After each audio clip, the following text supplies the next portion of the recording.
4 civilisations qui va vouloir créer un système fermé sur lui-même qui combat Dieu. Donc, le fait de chercher un but, c'est entre guillemets chercher Dieu. De chercher n'importe quoi comme but, même l'argent, n'importe quoi, c'est ça. Non, bien sûr. Il n'y a pas de désir sans désir de Dieu, enfin. Mais c'est un désir perverti qui s'arrête au milieu. Un peu comme le père d'Abraham, qui veut aller, qui s'arrête. C'est Abraham qui finit pour aller à Abraham, pour aller jusqu'en Eretz Israël. Mais en tous les cas, deuxième niveau, c'est que la Torah... Alors, on est contre l'universel alors. Non, on est... Finalement. On est pour un universel que nous on comprend tout l'univers. Mais on reste bien différent des autres. Ah oui, complètement. C'est-à-dire qu'à aucun moment on va c'est ce qui les dérange le plus, quoi. C'est ça la grande erreur qu'a fait Mendelssohn dans la Scala, c'est son erreur fondamentale. Parce que Mendelssohn, c'était, d'après le Khatam Sofer lui-même, était un tzaddik. Et Mendelssohn, d'après plusieurs rabbinim, était quelqu'un de très bien. Et c'était sûrement quelqu'un de très bien. Au niveau des midotes, au niveau de son savoir, au niveau de, même au niveau de ses intentions. Il n'avait pas du tout de mauvaises intentions. Mais là où il s'est complètement planté, c'est qu'il avait la fascination de l'universel Goy. Il était fasciné par le concert des nations. Il voulait rentrer dans le bateau des nations. Et il n'a pas du tout eu... Bon, c'est facile pour nous de le dire aujourd'hui, parce qu'on a eu beaucoup de rabbinim qui nous ont enseigné la vérité. Mais à l'époque, c'est compliqué de le voir. Parce que c'est vrai que la société allemande de l'époque était une société raffinée, sympathique, plus hygiénique. Et dans le ghetto, peut-être c'était plus sale. Et l'yiddish est une langue cabossée. Alors, l'allemand, c'est une langue très rigoureuse. Donc, beaucoup de gens peuvent tomber dans le piège. Il y a quand même quelque chose ici. Voilà, pourquoi ne pas essayer de rentrer le judaïsme dans la société, sortir du ghetto, sortir du shtetl, sortir de cet isolement qui nous détruit un peu, pour rentrer dans la beauté esthétique des nations. C'était ça sa grande erreur. C'est pour ça que sur ces 7 enfants, 6 se sont convertis au christianisme, au protestantisme. Dans l'absolu, ça aurait pu être vrai si jamais l'Occident, ils n'avaient pas déformé le message divin. C'était ça, l'origine. Ce que Yitzhak voulait. Pourquoi est-ce qu'il voulait bénir Jacob? Parce que c'était ça. Esav.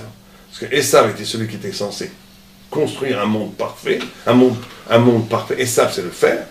Pour faire un monde qui puisse faire entendre la voix de Jacob. Ils auraient créé des magnifiques amphithéâtres pour un shiur de Torah. Pour un pitbull des deux grands de au lieu de faire. Alors ça, ils ont fait Carmen, Bizet, Wagner. Ils ont fait d'autres choses. On ne peut pas traiter tous les sujets, mais c'est très important. C'est-à-dire qu'il faut bien comprendre que l'Occident, il vient lui-même de Yitzhak. Or, Yitzhak, c'est la forme. Yitzhak, c'est la Torah elle-même. C'est la forme pure. Et Ésaü, il vient de Yitzhak, il est même plus proche d'Yitzhak que Jacob. C'est-à-dire que l'Occident va prendre la forme. C'est pas que matériel, là, l'Occident. Il va prendre la forme. C'est pour ça qu'il crée de la philosophie, de la science. Il y a une production intellectuelle énorme en Occident. Simplement, ils prennent cette forme pour en faire quoi? Un objet de jouissance. C'est pour ça que la lettre de Amalek, et Amalek c'est le réveil d'âme de Esav. La lettre de Amalek dans la Torah c'est le kouf, le kof, le kof. Le kof c'est le singe qui imite l'homme. Et c'est quoi le kof? Parce qu'on prend le kof, c'est un hé, c'est le yud qui est la forme qu'on baisse vers le bas. C'est quoi un kaf? Quand la Torah, si on regarde un sophère, il écrit un vers Torah. Il fait exactement pour faire un kaf, un kof, ou pour faire un hé, il fait exactement la même chose. Simplement le yud qui vraiment s'arrête pour faire le hé, il le descend vers le bas pour faire un kof. C'est quoi l'image? C'est que Amalek, il va prendre la spiritualité. C'est pour ça que c'est pas un hasard si l'Occident a pris la Torah et a pris comme Dieu un homme, etc. Les Juifs qui sont nourris du Yud. Simplement, ils ont pris ce Yud et ils l'ont descendu vers le bas. On doit comprendre les choses bêtement. Ce que fait le grand péché de l'Occident, c'est qu'on prend Jean-Sébastien Bach, on prend Mozart, on prend Beethoven, qui sont des étincelles divines, qui sont des étincelles de la divinité, qui sont vraiment le chen dont parlaient les livres. Et au lieu que ça t'éveille à la tchouva, au lieu que ça t'éveille à aller vers Dieu, tu en fais un objet de consommation. Tu vas à l'hôtel, tu applaudis, et tu fais des avérances encore plus qu'avant. Au lieu que cette lumière divine t'éveille au bien, elle t'éveille à la jouissance. C'est ça la faute cardinale de l'Occident. C'est la profanation même de la vérité. C'est pour ça qu'ils ont pris la Torah elle-même et qu'ils l'ont profanée. Comme disait un grand penseur, je ne veux pas trop citer des penseurs, non, comme disait Frédéric Nietzsche, il disait le plus grand crime qu'on a fait contre l'esprit humain, c'est d'avoir mis l'Ancien Testament, ce qu'ils appellent l'Ancien Testament, à côté du Nouveau Testament. En voulant dire, de façon très simple, que Nietzsche avait des intuitions extraordinaires par rapport à ça. Il disait que c'était une profanation. Qu'est-ce que tu mets la Torah qui est magnifique avec Mais c'est de ça la profanation. Au moins lui, il a dénoncé cette profanation. Mais en tous les cas... Tout l'Occident est Amalek. Non, mais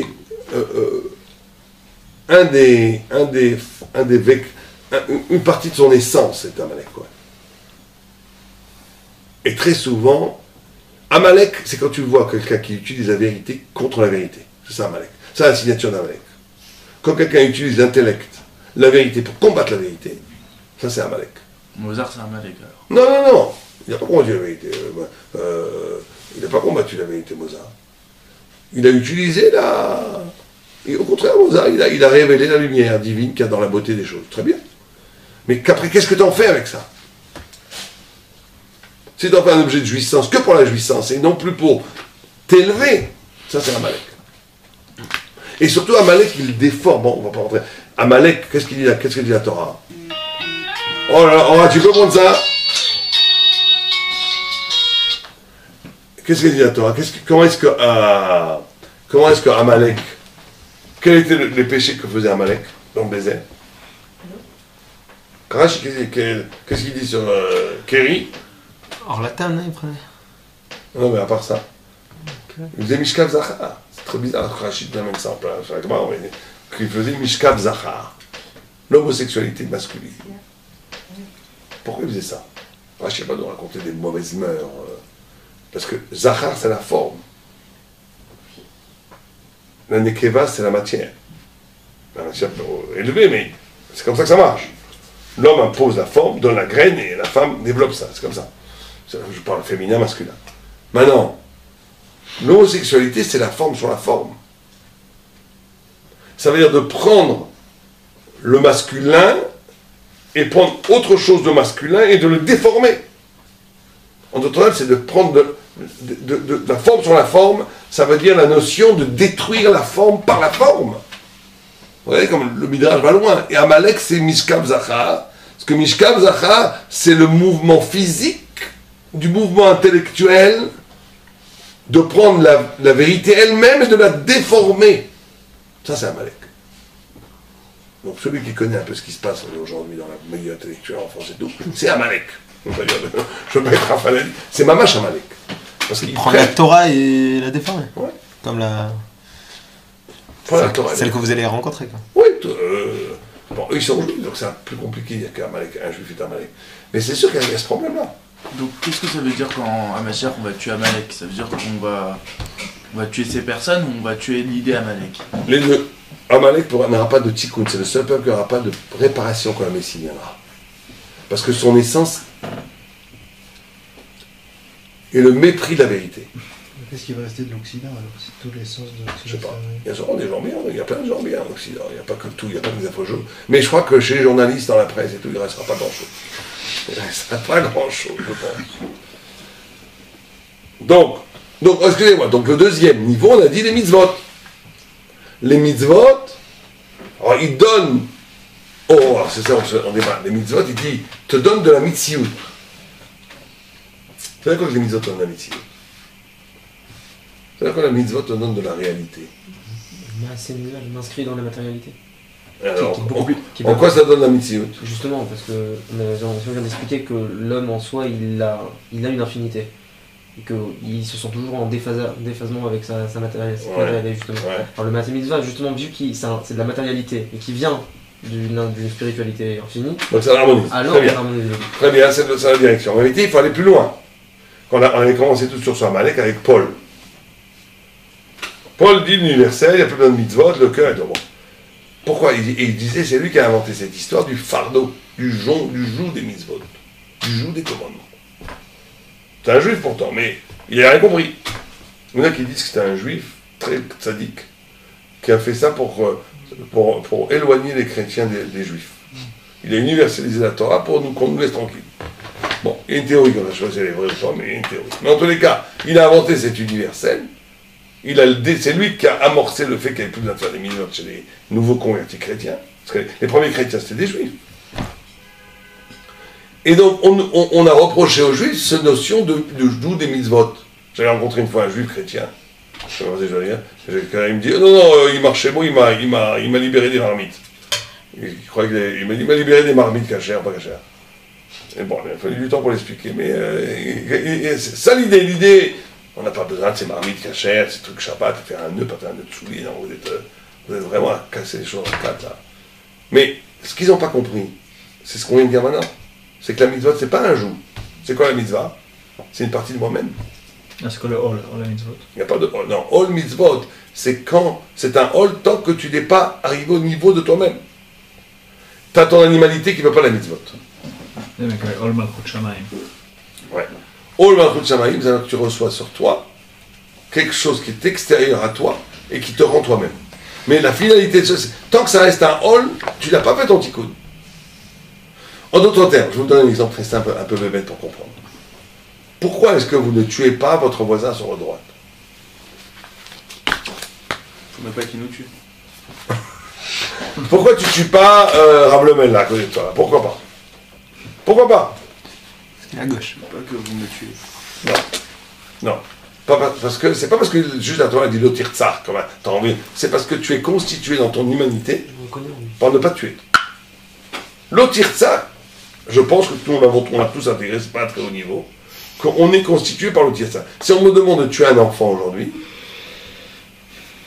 je me tue moi-même. C'est-à-dire que si je tue quelqu'un, je me tue moi-même.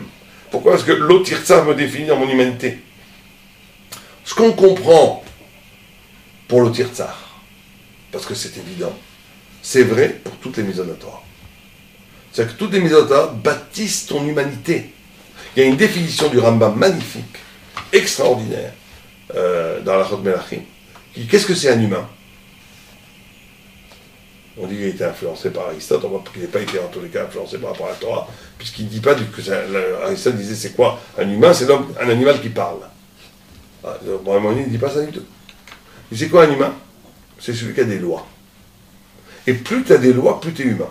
Il a retourné le truc. Il a dit que plus quelqu'un... Les animaux n'ont pas de loi. Les non-juifs ont 7 lois noachiques, donc ils sont humains. Mais les juifs ont 613, donc ils sont 1000 fois plus humains. La loi, c'est ce qu'humanise l'homme. C'est quoi la loi? C'est la capacité de te définir à partir de quelque chose qui est au-dessus de la nature.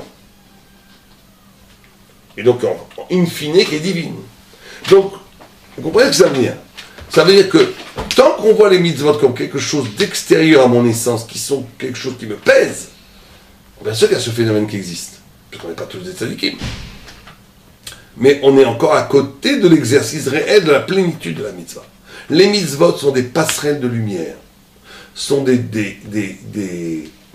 éléments métaphysiques qui correspondent à un endroit du corps. C'est pour ça que le Midrash insiste sur la correspondance entre les 613 mitzvot, qui sont structurés par 365 lavim et 248 positives, qui correspondent à des 360 guidim, des éléments du corps, et à 248 avarim, des membres du corps. Chaque mitzvah est là illuminée, divinisée, humanisée en vérité. Un des membres du corps. Donc ça veut dire que je suis la mitzvah. C'est pas je fais la mitzvah. Simplement, c'est là où il y a quelque chose de fabuleux. C'est que je suis la mitzvah.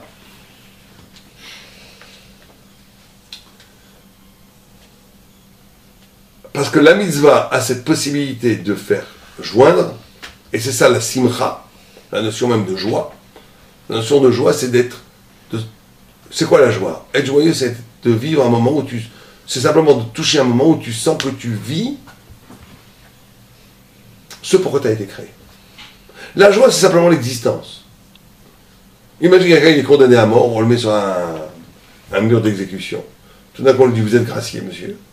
Il saute de joie.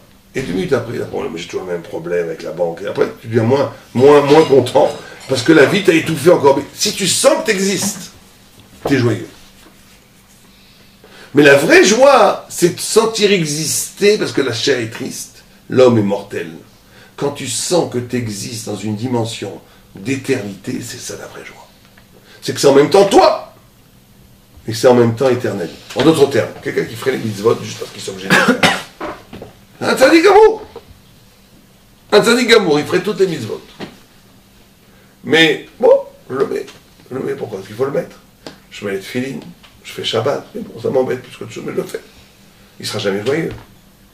Quelqu'un qui fait que ce qu'il sent. Il y a des gens qui disent, moi je ne fais pas que je sens, que si je sens. Les gens disent, ils sont le sang de... Ils sont très vite, ça devient malheureux, ils sont malheureux. La chair est triste, l'homme est fini. La finitude est triste. Là où il y a bonheur, joie, intensité existentielle, c'est quand c'est toi, vraiment toi, qui vis, mais que cette existence, que cette vie, elle s'inscrit dans un déploiement spirituel qui rejoint un dépassement qui est infini et éternel. Ça, c'est la joie. Quand tu dis un chidouj dans la Torah, il n'y a pas plus grande joie. C'est se rapprocher de la Kadosh Baruch Hu. C'est plus que ça. Quand tu dis un chidouj dans la Torah, c'est toi qui le dis. Donc tu t'exprimes, on va dire comme ça. Mais tu t'exprimes dans un cadre qui te rend éternel, puisque ce n'est pas juste une expression personnelle, l'épanouissement personnel, toutes ces bêtises-là. Le New Age, se servir là. C'est pas ça. C'est que à ce moment-là, tu réalises de pourquoi tu as été créé. C'est que mettre ta finitude, tu l'inscris dans l'infini,